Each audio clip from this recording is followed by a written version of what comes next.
नमस्कार, स्वागत है आप सभी का सीएनबीसी आवाज पर। 2 दिन की अच्छी शॉर्ट कवरिंग और आज फिर मुनाफा वसूली भारतीय बाजारों में। निफ्टी आपके सामने स्क्रीन पर दिखाई देगा, लगभग 1% का नुकसान, 229 पॉइंट नीचे हम कारोबार कर रहे हैं और यही स्थिति निफ्टी बैंक की भी बनी हुई है। आज याद रखिएगा गुरुवार है, एक्सपायरी का दिन, वीकली एक्सपायरी ही सही, लेकिन ऊपरी लेवल्स पर कल की और परसों की तेजी थोड़ी सी हल्की होती हुई दिखाई दे रही है। 250 पॉइंट का नॉक निफ्टी बैंक ने दिखाया जरूर है। इस बीच मिड कैप इंडेक्स आपकी स्क्रीन पर आएगा, इसकी चाल थोड़ी सी बेहतर है, कोशिश कर रहा है फिर से पॉजिटिव टेरिटरी में जाने की। अब महज 43 अंकों की ही गिरावट देखने को मिल रही है और यही हाल आपके स्मॉल कैप का भी है। तो दिग्गजों में यानी कि निफ्टी बैंक में ज्यादा प्रेशर देखने को मिला है। शुरुआत अच्छी थी, बढ़ने वाले शेयरों की संख्या ज्यादा थी, धीरे धीरे करके गिरने वाले शेयरों की संख्या बढ़ती हुई 10 बजे के बाद। यह है आपके लिए ताजा हाल। अब कंट्रीब्यूटर्स इंडेक्स के आपकी स्क्रीन पर आ रहे हैं और आज गौर करिएगा, रिलायंस फिर भाग नहीं ले रहा है, कल परसों भी शांत था। हिंडाल्को में आज खासा करेक्शन देखा गया है, इनफैक्ट आज इंट्राडे में 7% नीचे नोवेलिस के खराब परफॉर्मेंस के बाद, और उन्होंने गाइडेंस वहां पर अपना थोड़ा सा स्क्रैप किया है। आईसीआईसीआई बैंक इन्फी दूसरे लूजर्स है। अपोलो हॉस्पिटल बहुत ही जोरदार नतीजे, उसके बाद स्टॉक भागा। Tata steel decent performance, stock में तेजी। एल&टी कोल इंडिया में खरीदारी देखने को मिल रही है। यह है आपके लिए ताजा हाल मार्केट का। अब ऐसे में हमारे जानकारों ने कल और आज में किस तरह के ट्रेड्स कैरी किए हैं, किस तरह के रिटर्न्स इनके बने, इस सब का जायजा ले लेते हैं। 3 मेहमान हमारे साथ इस हफ्ते हमारा साथ दे रहे हैं। अमोल अपने गेंस को होल्ड कर पाने में कामयाब, 6.5% से ज्यादा की तेजी, लगभग 3% के गेंस पर प्रशांत। हरीश अभी भी -4% पर हैं। कल एक बहुत बड़ा सेशन नजर आया, अच्छी शॉर्ट कवरिंग और शॉर्ट कवरिंग पर थोड़ा सा फॉलो अप देखने को मिला, जो सोमवार को भी मंगलवार को भी नजर आई थी। अब सवाल ये है, आज ऊपरी लेवल से मार्केट जो फिर से थोड़ा सा सिकुड़ गया है, क्या किया जाए? अमोल, क्या अप्रोच रहेगी? कल एक बहुत प्लेजेंट सेशन था, लेकिन उसका फॉलो थ्रू आज नहीं मिला है। जी बिल्कुल, आई थिंक जो 2 दिन में रैली हुआ था उसका एक रिएक्शन आया है जो नेचुरल है। मुझे लगता है कि आई थिंक ये करेक्शन ज़्यादा है रिवर्सल से। आई थिंक ट्रेडर्स के लिए अभी 24,150 इंपॉर्टेंट लेवल रहेगा। अगर वो सस्टेन करता है तो मार्केट एक रेंज ओपन करेगा आने वाले दिनों में, ऐसा चार्ट्स पे तो दिख के आ रहा है। जो 24,150 और 24,500 तक के लेवल्स मार्केट में आने वाले दिनों में देखने को मिल सकते हैं। और दूसरा एक बात है कि अगर ये इंडेक्स थोड़ा सा पॉज हो रहा है तो मिड कैप और स्मॉल कैप में शायद शॉर्ट रिकवरी या पुल बैक रैली एक्सटेंड होती हुई आने वाले दिनों में देखने को मिल सकते हैं। ओके, प्रशांत, आपकी अप्रोच क्या रहेगी? जी Asha ji, good morning to the panel और सभी दर्शकों को नमस्कार। हम अगर निफ्टी की तरफ देखें स्पॉट चार्ट पे, तो जो कल और परसों के बीच गैप एक बना हुआ था सपोर्ट, उस गैप को हमने टेस्ट किया है और करीबन 24,180 का लो बना के हम उसके आसपास ट्रेड कर रहे हैं। हालांकि ओवरऑल आज का जो प्राइस एक्शन है वो नेगेटिव लग रहा है, बट मैं यहाँ पे एक अटेम्प्ट लेना चाहूंगा और एक करीबन 100 पॉइंट की रिस्क रखूंगा। सो करीबन 24,140, 24,145 स्पॉट पे स्टॉप लॉस रख के मैं यहाँ पे एक लॉन्ग ट्रेड इनिशिएट करूंगा। और क्योंकि हम बेस के बहुत नजदीक है, यहाँ पे सपोर्ट मिले तो जो अपमूव मिले वो रिस्क रिवॉर्ड अच्छा हो सकता है। यहाँ से जो टारगेट्स हो सकते हैं वो करीबन हम अगर देखें तो 24,450 से लेके 24,525 ये हो सकते हैं। बट बड़ी मूव निफ्टी में कब आएगी या निफ्टी की ट्रेंड चेंज के आसार कब नजर आएंगे, तो हमें 24,525-40 इस जोन के ऊपर स्पॉट में क्लोज होना होगा। वो क्लोज होने के बाद हम डेफिनेटली कह सकते हैं कि अब हम एक स्ट्रॉन्ग पुल बैक देख सकते हैं। उसके बाद हो सकता है कि वो एक ट्रेंड चेंज में कन्वर्ट हो। फिलहाल हमें एक पुल बैक के हिसाब से ही ट्रेड प्लान करना होगा। बैक हिसाब से ट्रेड प्लान करना है। हरीश, कोई खास सेक्टर जिस पर आपकी नजरें होंगे आज?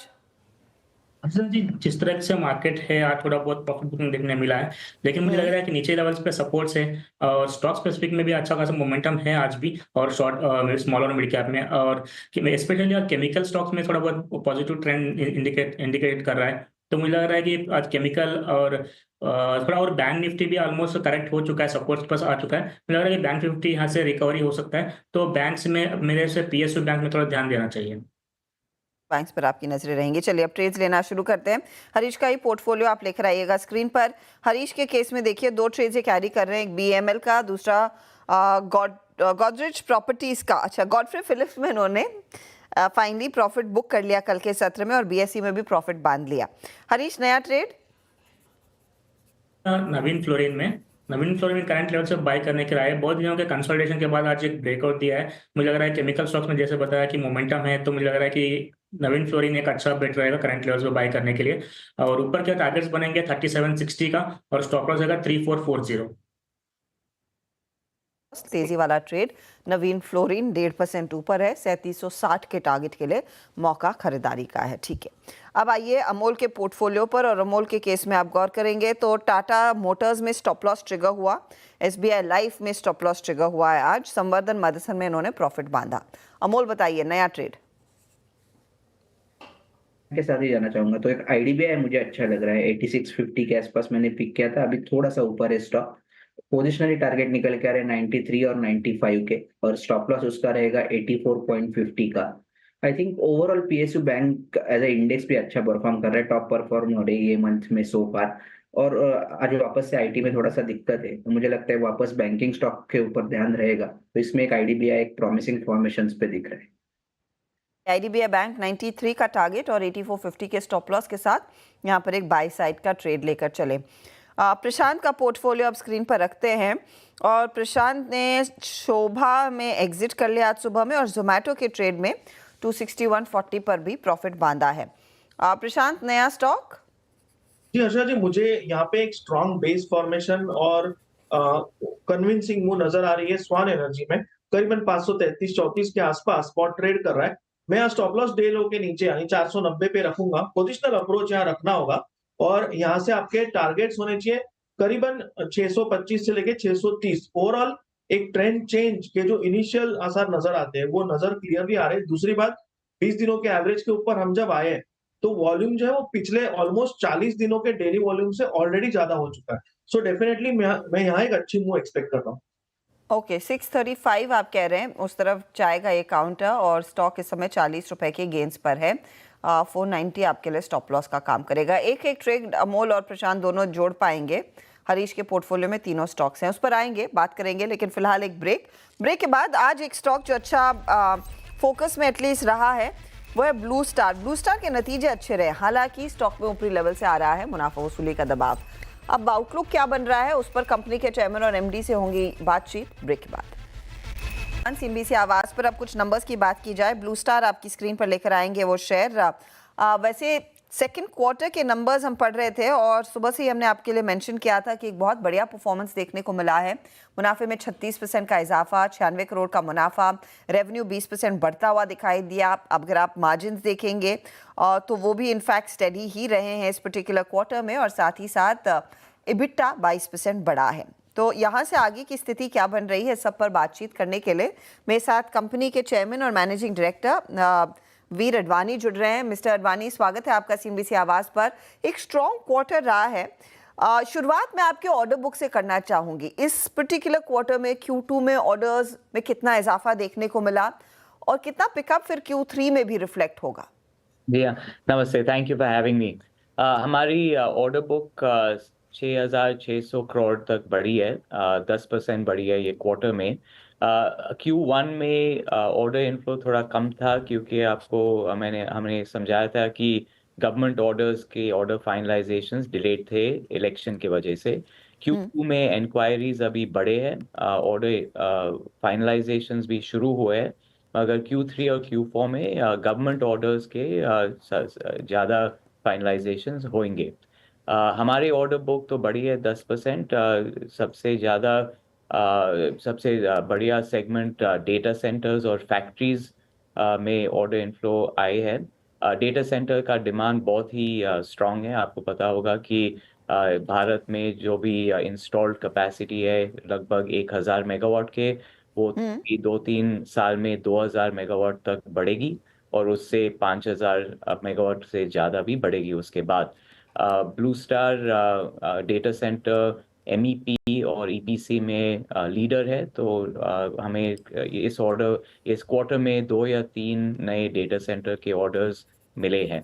फैक्ट्री सेगमेंट भी स्ट्रांग है। इलेक्ट्रॉनिक्स में सबसे ज़्यादा सेमीकंडक्टर फैक्ट्रीज, ये सब ऑर्डर फाइनलाइजेशंस हुए हैं, और हमारी ऑर्डर बुक में भी ये बहुत अच्छे ऑर्डर्स मिले हैं। कमर्शियल रियल एस्टेट थोड़ी अभी तक रिकवर नहीं हुई है। हैदराबाद मार्केट तो काफ़ी डाउन है, उधर तो ओवर कैपेसिटी है, मगर हम देख रहे हैं अभी मुंबई और बैंगलोर और एनसीआर में काफ़ी नए कमर्शियल बिल्डिंग्स बनने वाली है, तो ऑर्डर इनफ्लो H2 में इम्प्रूव होगा। Okay, I want a little more clarity and texture on the data centre. आपने कहा कि 2 से 3 डेटा सेंटर ऑर्डर्स मिले हैं, तो रफली एक पर्टिकुलर डेटा सेंटर का ऑर्डर क्वांटम क्या रहता है? ये वन टाइम ऑर्डर होता है या फिर यहाँ पर वो मेंटेनेंस ऑर्डर्स भी रहते हैं? How does it play out in the longer term?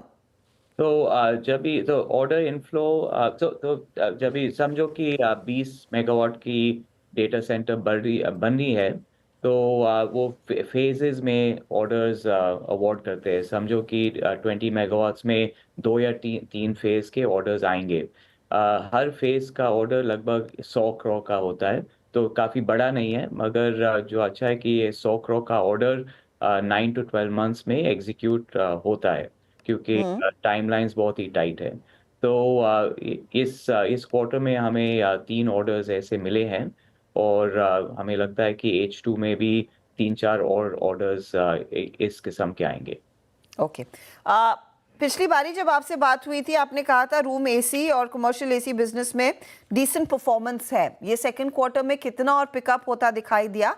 और रूम एसी बिजनेस में क्या अब आपको लग रहा है इस पर्टिकुलर क्वार्टर में भी पिकअप देखने को मिलेगा?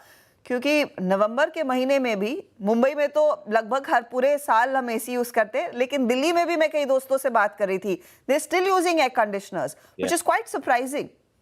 जी, तो पहले B2B बिजनेस में तो हमारी कमर्शियल एयर कंडीशनिंग बिजनेस बहुत ही अच्छा क्वार्टर था। आपने देखा होगा Q2 में रेवेन्यू 33% बढ़ी है, और EBIT 83% बढ़ी। तो बहुत वॉल्यूम ग्रोथ अच्छा है, और हमारे कॉस्ट मैनेजमेंट एफर्ट्स के वजह से मार्जिन इम्प्रूवमेंट भी दिखाई दे रहा है।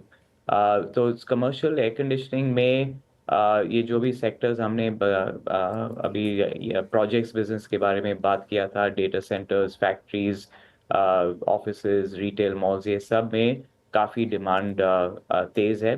हमें लगता है कि फुल ईयर भी ऐसे 15-20% ग्रोथ तो होगा।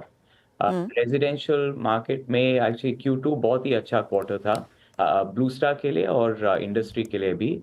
हमारी ग्रोथ लगभग 25% ग्रोथ Q2 में, और अक्टूबर मंथ भी बहुत ही आपको पता है, तो गर्मी तो पूरे देश में है, और फेस्टिवल सीजन भी थी, तो इंडस्ट्री लगभग 30% बढ़ी है अक्टूबर में भी। तो हमें लगता है कि Q3 का आउटलुक भी बहुत पॉजिटिव है रेजिडेंशियल के लिए।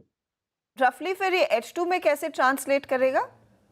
सॉरी, ये सेकेंड हाफ दूसरी छमाही में कैसे ट्रांसलेट करेंगे? क्या आउटलुक दे पाएंगे for the rest of FY25? हाँ, तो फुल ईयर के लिए तो रूम एयर कंडीशनर्स के लिए इंडस्ट्री तो लगभग 25% ग्रोथ तो दिखाई देगी, और ब्लू स्टार का ग्रोथ उससे ज़्यादा होगा।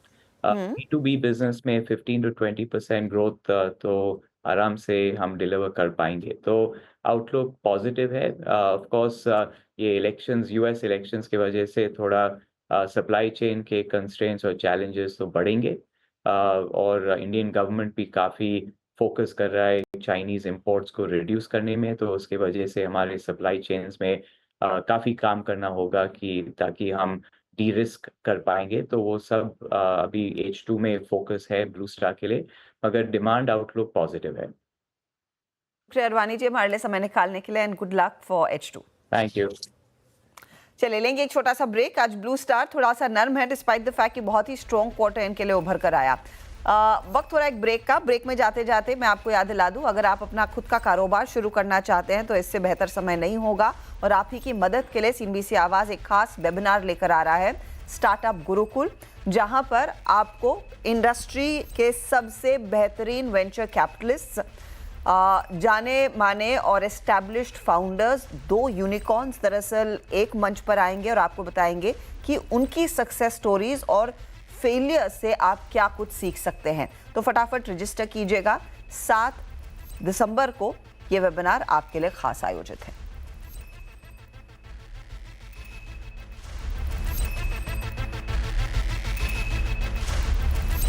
मार्केट की चाल में कोई बदलाव नहीं, इनफैक्ट ऊपरी लेवल से बाजार फिसल ही रहा है। प्रशांत ने इस बीच एक स्टेप ट्रेड आइडेंटिफाई किया है। प्रशांत बताइए, तेजी या मंदी? हर्षा जी, तेजी की तरफ, और चंबल फर्टिलाइजर वो ट्रेड होगा 504 का स्टॉप लॉस रख के 504 जो टारगेट होगा वो करीबन 585 590 के आसपास होगा, 600 तक भी जा सकता है। पोजिशनल अप्रोच रखना होगा। एक अच्छा ब्रेकआउट आ रहा है और वॉल्यूम बैक ब्रेकआउट है। दोनों ही पैटर्न सिमिलर लग रहे हैं। जो मैंने स्वान एनर्जी में भी वॉल्यूम नोट किया था, वैसा ही वॉल्यूम मुझे चंबल फर्टिलाइजर्स में भी नजर आ रहा है। में पिकअप और ऑफ कोर्स चंबल के नतीजे भी अच्छे।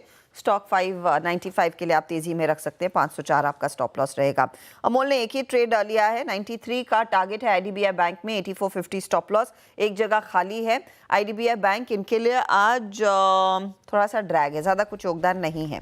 अगला पोर्टफोलियो आपकी स्क्रीन पर आ रहा है प्रशांत का। प्रशांत ने स्वान एनर्जी 625 के लिए बाय किया। 490 स्टॉप लॉस, 590 चंबल फर्टिलाइजर का टारगेट, 504 स्टॉप लॉस है।